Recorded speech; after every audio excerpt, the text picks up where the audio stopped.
Kita mau lelah untuk hal yang sia-sia? Apakah kita mau lelah untuk hanya bersenda gurau? Apakah kita mau lelah hanya untuk hal yang tidak ngapa-ngapain? Atau justru lelah kita itu untuk sesuatu yang mudah-mudahan beribadah kepada Allah? Makanya disebut dengan lelahnya menjadi lillah. Karena dua-duanya lelah. Ada orang yang pergi ke masjid, lelah, capek pergi ke masjid. Tapi ada juga orang yang berbuat dosa, itu juga lelah. Memangnya kalau kita beribadah lelah terus berbuat dosa nggak lelah? Banyak orang yang berbuat dosa lelah dan kita pernah merasakan kehidupan seperti itu. Sehari, 2 hari, sebulan, setahun, 2 tahun, sampai kita benar-benar merasakan lelah banget dengan dosa. Di malam hari berbuat dosa, lelah, akhirnya tidur sepanjang siang. Di siang hari berbuat dosa, lelah, akhirnya tidur sepanjang malam. Lelah sama lelahnya. Antara orang yang beribadah dengan orang yang bermaksiat, itu sama lelahnya. Bedanya apa? Yang satu, lelahnya akan diganjar, dibalas oleh Allah dengan kebaikan dunia dan akhirat. Yang satu lagi, lelahnya hanya akan disudahi dengan penyesalan. Karena salah satu yang bikin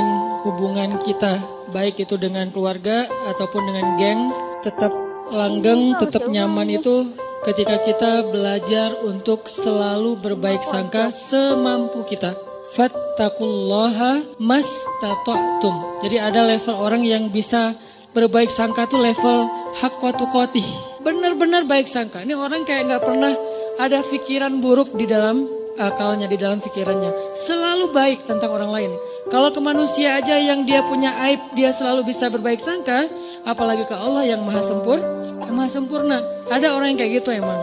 Tapi jarang banget. Apa kriteria orang bisa kayak gitu? Kuncinya, tipsnya. Ya mungkin satu, dia orang yang bisa jadi dia emang orang yang polos, sehingga nggak ada pikiran-pikiran yang macam-macam di dalam benak dia, terlalu polos. Ada orang kayak gitu, ada. Kadang-kadang kita cemburu gitu ya sama orang yang terlalu polos.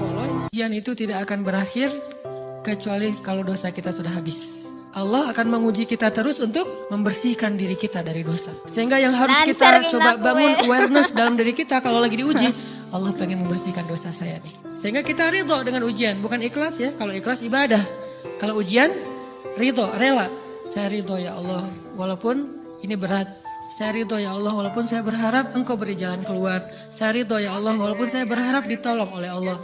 Tapi tetap ridho diberikan ujian itu. Sambil berdoa diberikan jalan keluar, ditolong, diberikan keajaiban. Cuman gak mau mengeluh. Dan berdoa meminta jalan keluar, bukan mengeluh. Itu ibadah, berdoa itu ibadah dalam Islam. Sehingga Allah suka banget sama hamba yang berdoa. Kenapa? Karena ujian adalah fitrah dalam kehidupan orang yang beriman. Karena dengan ujian itu Allah ingin mengangkat derajat orang yang beriman. Allah ingin hambanya itu lebih dekat kepada Allah lewat doa-doa. Ketika dia sabar, Allah akan